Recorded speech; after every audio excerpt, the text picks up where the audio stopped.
João, capítulo 11.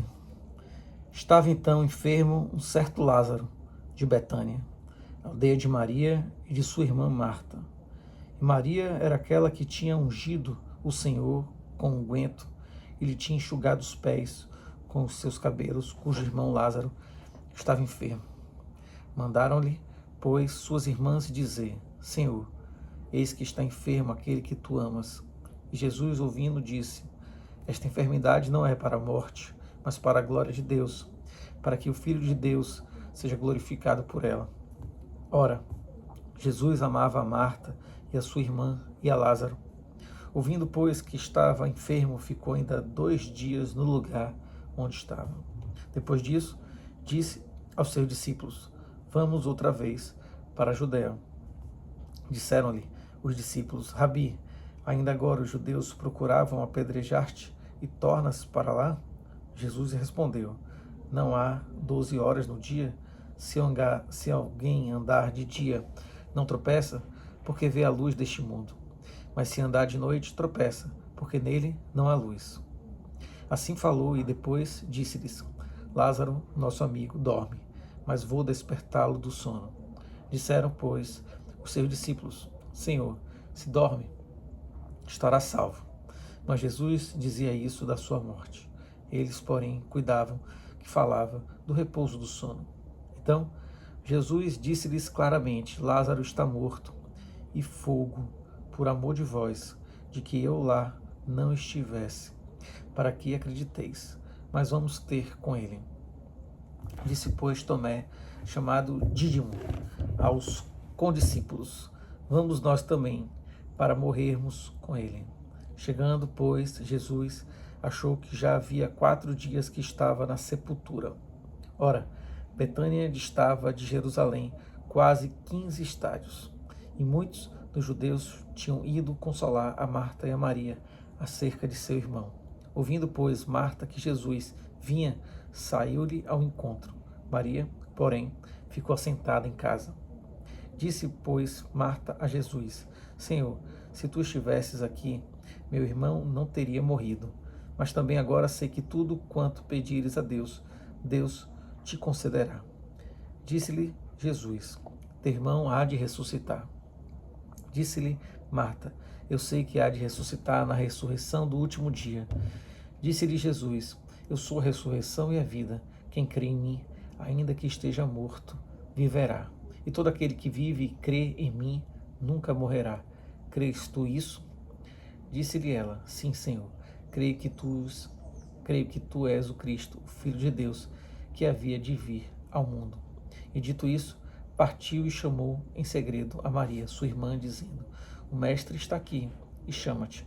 Ela, ouvindo isso, levantou-se logo e foi ter com ele. Ainda Jesus não tinha chegado à aldeia, mas estava no lugar onde Marta o encontrara. Vendo, pois, os judeus que estavam com ela em casa e a consolavam que Maria apressadamente se levantara e saíra, seguiram-na, dizendo: Vai ao sepulcro para chorar ali. Tendo, pois, Maria chegado aonde Jesus estava e vendo, lançou-se aos seus pés, dizendo-lhe: Senhor, se tu estivesses aqui, meu irmão não teria morrido. Jesus, pois, quando a viu chorar, e também chorando os judeus que com ela vinham, moveu-se muito em espírito e perturbou-se. E disse: Onde o pusestes? Disseram-lhe: Senhor, vem e vê. Jesus chorou.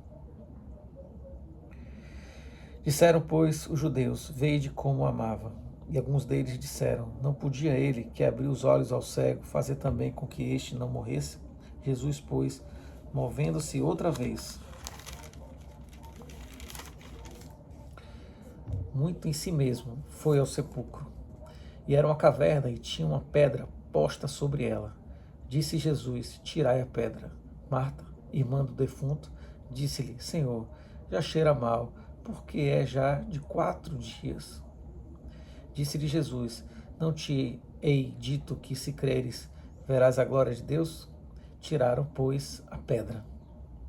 Jesus, levantando os olhos para o céu, disse: Pai, graças te dou por me haveres ouvido.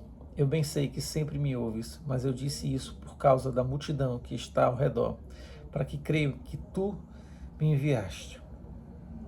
E tendo dito isso, clamou com grande voz: Lázaro, vem para fora. E o defunto saiu, tendo as mãos e os pés ligados com faixas, e o seu rosto envolto num lenço. Disse-lhe Jesus: desligai-o e deixai-o ir. Muitos, pois, dentre os judeus que tinham vindo a Maria e que tinham visto o que Jesus fizera, creram nele. Mas alguns deles foram ter com os fariseus e disseram-lhes o que Jesus tinha feito. Depois, os principais dos sacerdotes e os fariseus formaram conselho e diziam: que faremos? Porquanto este homem faz muitos sinais. Se o deixamos assim, todos crerão nele, e virão os romanos, e tirar-nos-ão o nosso lugar e a nação. E Caifás, um deles, que era sumo sacerdote naquele ano, lhes disse: vós nada sabeis, nem considerais que nos convém que o homem morra pelo povo e que não pereça toda a nação. Ora, ele não disse isso de si mesmo, mas, sendo sumo sacerdote naquele ano, profetizou que Jesus devia morrer pela nação. E não somente pela nação, mas também para reunir em um corpo os filhos de Deus que andavam dispersos. Desde aquele dia, pois, consultavam-se para o matarem. Jesus, pois, já não andava manifestamente entre os judeus, mas retirou-se dali para a terra junto do deserto, para uma cidade chamada Efraim. E ali andava com os seus discípulos, e estava próxima a Páscoa dos judeus. E muitos daquela região subiram a Jerusalém antes da Páscoa, para se purificarem. Buscavam, pois, a Jesus, e diziam uns aos outros, estando no templo: que vos parece? Não virá a festa? Ora, os principais dos sacerdotes e os fariseus tinham dado ordem para que, se alguém soubesse onde ele estava, o denunciasse, para o prenderem.